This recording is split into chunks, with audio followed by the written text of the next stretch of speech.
I would like to commence today's proceedings by acknowledging the traditional owners of the land, both past and present.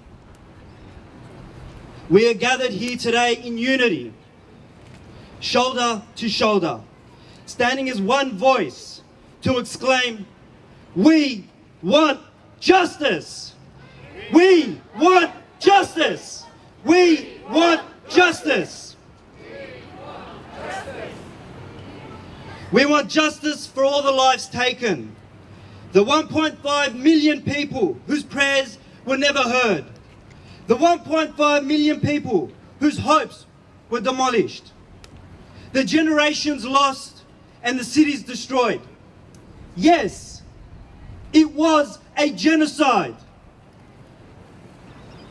102 years. 102 years, and we can still hear the cries. It was once the cries of wives losing their husbands, mothers losing their children, cries of families begging for salvation. But today, ladies and gentlemen, those cries are different. From the birth of that came a new generation, a generation of strong, determined people whose revenge was its survival. Who cries? It is us. We cry for justice. We demand for justice, and we cannot be silenced. We cannot be silenced by interest groups or lobbyists. Our cries will be heard all around the world. We remember those people's lives that have been lost for a simple reason, because of their race and their religious beliefs. And the lack of condemnation, ladies and gentlemen, has led today to the same persecution of minority groups in the same part of the world. Condemnation of crimes would lead to justice, would lead to the prevention of these crimes happening again. The world stood by silently, and slowly, one by one, they have raised their voice and erred with the side of justice, honesty, and integrity. It is not too late. Those people being persecuted around the world today, I say, is because crimes like this have not been punished. I, like all of you, am a proud Australian. In a few days, we will commemorate the Anzac legacy, the legacy of mateship, integrity, and resilience. It was those Anzac diggers that witnessed the atrocities that happened to the Armenians in 1915. It was they who wrote in their diaries about the atrocities they saw with their own eyes.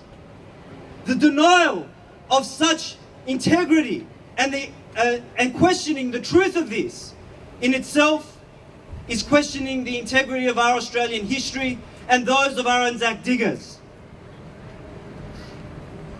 I'm proud to be a part of a community, an Australian community, that stood fast and always contributed to human rights.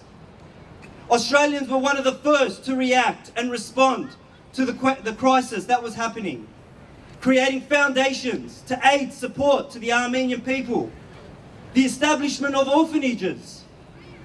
Denying these truths is denying our own Australian history.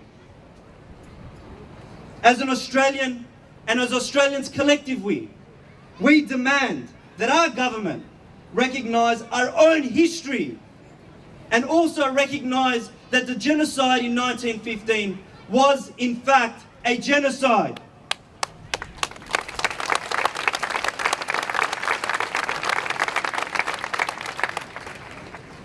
We demand recognition. We demand reparations. Your attendance here today is a testimony to our never-ending fight for justice. Like the fire that burns at the Genocide Memorial in Yerevan, Armenia, so too does the fire burn in each one of us. That fire burning for justice. Our journey for recognition is timeless, ladies and gentlemen.